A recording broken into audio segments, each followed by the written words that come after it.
Alors, à Saint-Jérôme, situation préoccupante à l'hôpital. Il y a de plus en plus d'itinérants qui se réfugient aux urgences, dans la cafétéria. On les comprend. En même temps, il fait tellement froid depuis quelques jours, Kevin, mais ça cause de gros problèmes de cohabitation. Bien, exactement. Donc, en raison du temps froid, il y a bien des itinérants, une dizaine par jour là, qui se refugient à l'intérieur de l'hôpital. C'est assez grand ici à Saint-Jérôme. Donc, depuis quelques semaines, il y a eu une certaine tolérance. Ça devient en quelque sorte là, une halte chaleur. Mais pour bien des employés, il y a une question de sécurité ici. On voit des employés là, qui disent voir des itinérants, des personnes sans abri avec armes, drogue.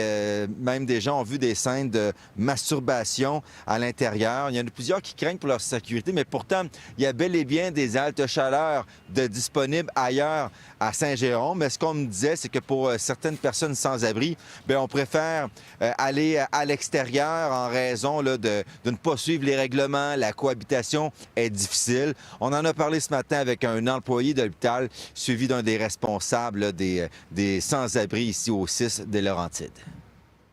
Quand c'est rendu que même dans la cafétéria, je vais chauffer mon lunch, puis je me fais menacer de mort, puis je me fais insulter ou cracher dessus parce que je n'offre pas le service que la personne demande, ça devient un manque où est-ce que je ne me sens pas en sécurité dans mon milieu.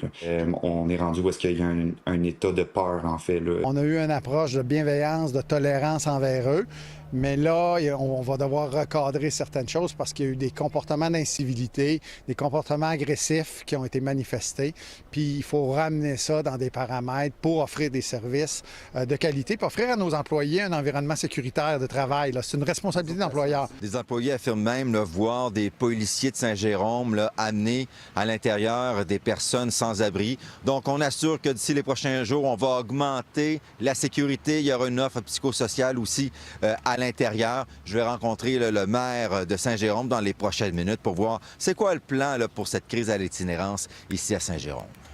Merci, Kevin.